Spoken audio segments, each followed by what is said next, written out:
Welcome back my dear friends. तो हम आप पहुंचे हैं अपने थर्ड लेक्चर में स्पोकन इंग्लिश मॉड्यूल के, और you can say unique spoken English module. अब ये यूनिक क्यों है ये मैं आपको बहुत बार बता चुकी हूँ, पर फिर भी एक बार बता देती हूँ। अगर आपने बाय चांस थर्ड वीडियो से इस लेक्चर को देखना शुरू किया है तो ये राइट यू कैन से राइट स्टार्ट नहीं है इस सीरीज की। आप पहले जाकर के इसका लेसन 1 देखिए, लेसन 2 देखिए, फिर लेसन 3 पे आइए, क्योंकि सारे लेसन्स जो है वो कनेक्टेड हैं। पहले आपको कुछ फर्स्ट स्टेज पे कुछ एक्टिविटीज करनी है, सेकंड स्टेज पे कुछ एक्टिविटी करनी है, थर्ड स्टेज पे कुछ एक्टिविटी करनी है। तो आपको जो यहाँ पे इंग्लिश सिखाई जा रही है वो कुछ एक्टिविटीज के थ्रू सिखाई जा रही है, कि जैसे जैसे आप वो इंग्लिश की एक्टिविटीज करेंगे वैसे वैसे आप देखेंगे कि आपका इंग्लिश का लेवल काफी इंप्रूव हो चुका है। ये सच है कि इंग्लिश बोलने के लिए हमें टेंसेस, इंग्लिश की ग्रामर, बहुत सारी चीजें आनी चाहिए, लेकिन कई बार क्या होता है कि हम टेंसेस सीख जाते हैं, हम ग्रामर सीख जाते हैं, लेकिन हम पूरा स्पोकन इंग्लिश का कहीं कोचिंग में जाकर के कोई इंस्टीट्यूट में हम पूरा कोर्स भी अटेंड कराते हैं 3 4 5 6 महीने का, लेकिन उसके बाद भी हम वहीं बैठे होते हैं कि हम इंग्लिश नहीं बोल पाते हैं। तो उसके पीछे क्या रीजन है? उसके पीछे एक बेसिक रीजन है जो हमें समझना चाहिए, कि किसी भी भाषा को जानने के 4 रूप होते हैं। वो होते हैं reading, writing, listening and speaking. तो इसी कंसेप्ट पे और एक 21 दिन का कंसेप्ट होता है जो मैंने अपनी वीडियो नंबर 1 में इलेबोरेट किया है। इन दोनों चीजों को कंबाइन करके हमने ये अपना स्पोकन मॉड्यूल बनाया है। तो उसी के बेसिस पे मैं आपको भाषा के हर सेगमेंट के लिए और लैंग्वेज के हर फेस के लिए, maybe reading, writing, listening और speaking, I am going to give you some activities which you have to do on day to day basis. And if you do it religiously, if you do it regularly, then I promise you from 84th day you will be able to speak fluent English. ठीक है दोस्तों, तो चलिए शुरुआत करते हैं आज के अपने लेसन की, विच इज अबाउट राइटिंग। ठीक है, तो राइटिंग में हमें क्या करना है? हमें राइटिंग में करना है कि हमें कोई भी एक न्यूज लेनी है। ठीक है, अभी तक मैंने आपको रीडिंग में बताया था कि हमें हिंदी और इंग्लिश में न्यूज पढ़नी है। अब हमें क्या करना है, हमारा लेवल थोड़ा बेटर हो चुका है होगा 21 दिन तक, हमें शब्द प्रोनाउंस करने आ गए होंगे बहुत अच्छे से, और हमें कुछ वर्ड्स का मीनिंग भी समझ आ गया होगा। ठीक है, और हम चीजों को ऑब्जर्व भी करना शुरू कर चुके होंगे कि किसी लाइन को अगर इंग्लिश में बोलना है तो किस तरीके से उसको बोला जा चुका है। ये सारी चीजें आपको ऑब्जर्वेशन से सीखनी है, लर्न करके नहीं सीखनी है, या याद करके या रट्टा मार के नहीं सीखनी है। आपको ऑब्जर्व करना है। जब आप ऑब्जर्व करना शुरू करेंगे इंग्लिश को, तो आप इंग्लिश में सोचना शुरू कर देंगे। आपने बहुत सारी वीडियो देखी होंगी जो बोलते होंगे कि think in English. How you can think in English? You can think only when you observe. जब हम किसी को ऑब्जर्व करते हैं तो ही हम उसके बारे में सोचते हैं ना, यार मैं वहां पार्टी में गया था, उसने ऐसा किया था, तो मैं उसके बारे में सोच रही हूँ, राइट? क्योंकि मैंने उसको ऑब्जर्व किया था। तो इस कोर्स के दौरान भी हमें इंग्लिश को ऑब्जर्व करना है, उसके चारों फेसेस में, reading, writing, listening and speaking में। जब हम ऑब्जर्व करना सीख जाएंगे तो हम इंग्लिश में थिंक करना भी सीख जाएंगे। ठीक है ना?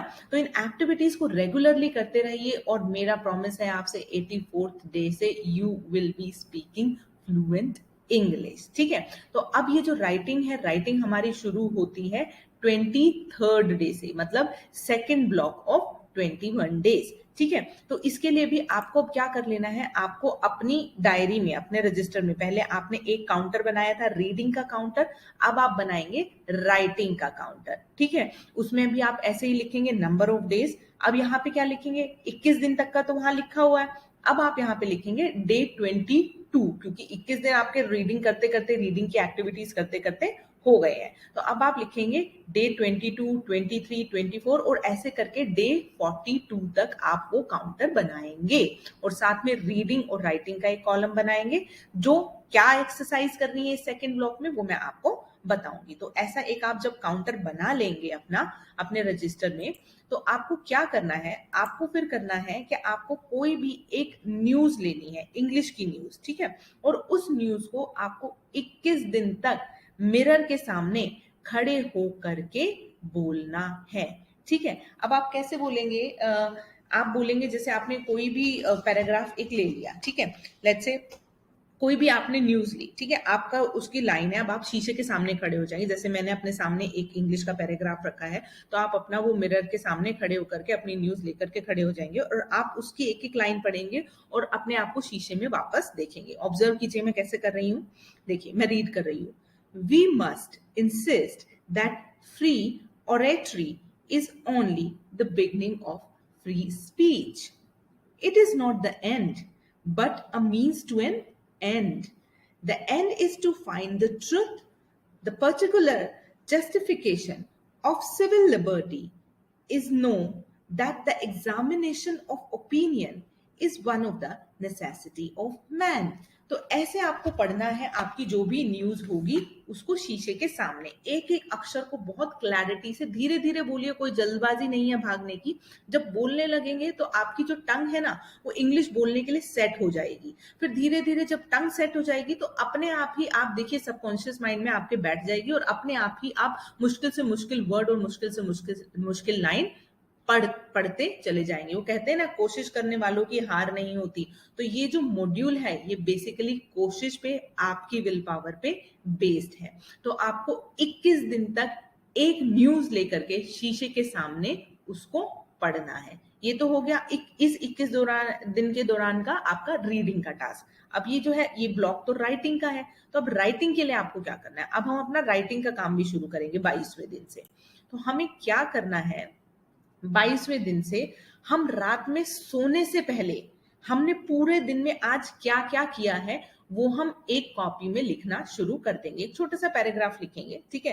जैसे कि मैं लिखूंगी today I woke up 7 in the morning, after that I did brush, I had breakfast, then I got ready for my school और college, I went to my school और I went to my office, there I met my teachers, my friends. और कुछ भी ऐसी चीज जो आपको लगता है आपके दिन की इंपॉर्टेंट चीज है वो आपको उस सेंटेंस में लिखनी है। बेसिकली आपको अपनी ही दिनचर्या के बारे में लिखना है। तो उससे क्या होगा कि जब आप अपनी ही दिनचर्या के बारे में लिखेंगे तो आपके पास रेडी मटेरियल होगा, आपको पता है कि आपको क्या लिखना है, ठीक है।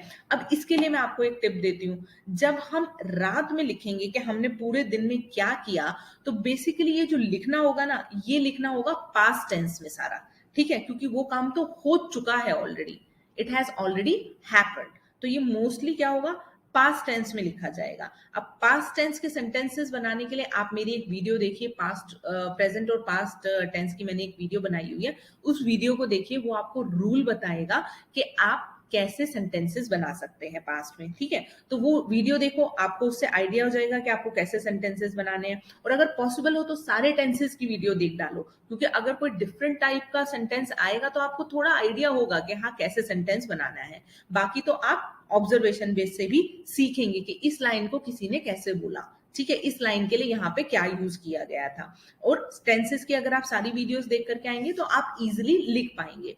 तो अब आपकी जो पिछली 21 दिन की रीडिंग की ऑब्जर्वेशन थी, प्लस आप टेंसेस की वीडियो देख लेंगे, प्लस आपके पास वोकैबुलरी के शब्द हैं ऑलरेडी 210 वोकैबुलरी के शब्द हैं, उन सभी को मिक्स करके उनको भी कोशिश कीजिए उन वर्ड्स को कैसे आप अपने इस राइटअप में इंक्लूड कर सकते हैं।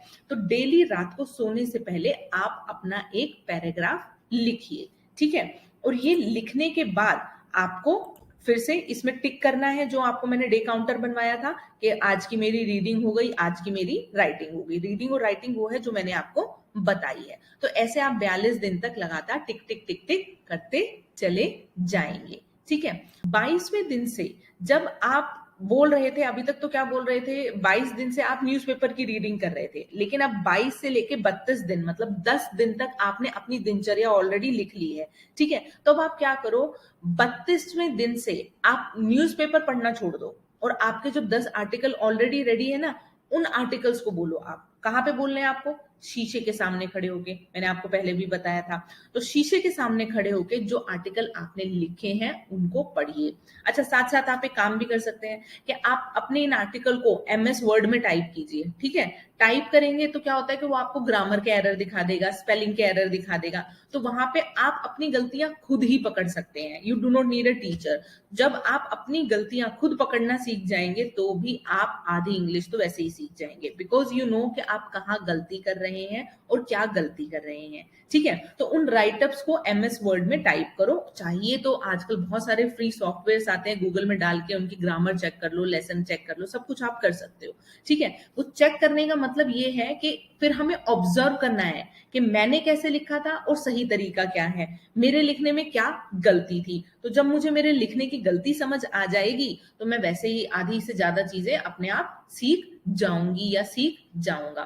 तो आपको इस तरीके से राइटिंग की प्रैक्टिस करनी है। तो अब मैंने आपको दो लेसन बताए हैं अभी तक, रीडिंग के और राइटिंग के, टोटल 42 डेज के। इन 42 डेज में जो मैंने आपको एक्टिविटीज बताई हैं उनको उसी तरीके से बिल्कुल लगातार रिलीजियसली करते रहिए। अगर आपका आंसर हाँ है, हाँ किस चीज के लिए, I want to speak English, तो अगर आपका आंसर हाँ है तो उन 42 डेज की एक्टिविटीज को बिल्कुल उसी तरीके से करिए जैसे मैंने आपको बताया है। ठीक है, और याद रखिए मोटिवेशनल कोट, कभी भी हल्का फुल्का डामाडोल हो रहे हो, यार मन नहीं कर रहा, बोर हो गई, पता नहीं बोल पाऊंगी नहीं बोल पाऊंगी इंग्लिश, नहीं, कोशिश करने वालों की कभी हार नहीं होती। 3 मोटिवेशनल कोट मैंने आपको पहले लेक्चर में दिए थे, उन्हें जाके फिर से अपने आप शीशे के सामने खड़े होके अपनी आंखों में आंखें डाल के बोलिए, क्या बोलना है, अभी भी रिपीट कीजिए मेरे साथ। आपको बोलना है, I will speak English, I have to speak English and I can speak English. ये 3 मैजिकल लाइंस हैं इस पूरे कोर्स के लिए। कहीं पे भी लगे हिम्मत टूट रही है, मोटिवेशन नहीं आ रहा है, नहीं कर पाऊंगी, मुझसे तो नहीं होगा, नहीं समझ आ रहा है, ये 3 लाइनें बोलो, आपको बहुत मोटिवेशन देंगी और फिर से क्विकली शुरू हो जाओ अपनी एक्टिविटीज करने के लिए। तो यहां खत्म होता है हमारा राइटिंग का सेगमेंट। अब बचा है हमारा लास्ट रीडिंग का सेगमेंट, वो भी लेकर के आ रही हूं। ठीक है, उसे भी सुनना अच्छे से और उसकी भी सारी एक्टिविटीज आपको करनी है। नहीं नहीं सॉरी, स्पीकिंग का नहीं बचा, अभी तो लिसनिंग भी बचा है। तो अभी लिसनिंग बचा है आपका और फिर स्पीकिंग बचा है, तो 2 मॉड्यूल आपके और बचे हैं, वो भी लेकर के आती हूँ और उनकी भी एक्टिविटीज कीजिए और 84th डे से बिल्कुल शुरू हो जाइए इंग्लिश में बोलना। तो अभी के लिए इतना ही। और हाँ, लास्ट वीडियो में मैं बोलना भूल गई थी, please please please subscribe my channel, share my channel and like my channel. मिलती हूँ आपसे जल्द ही नेक्स्ट वीडियो में लिसनिंग की, तब तक के लिए बाय बाय।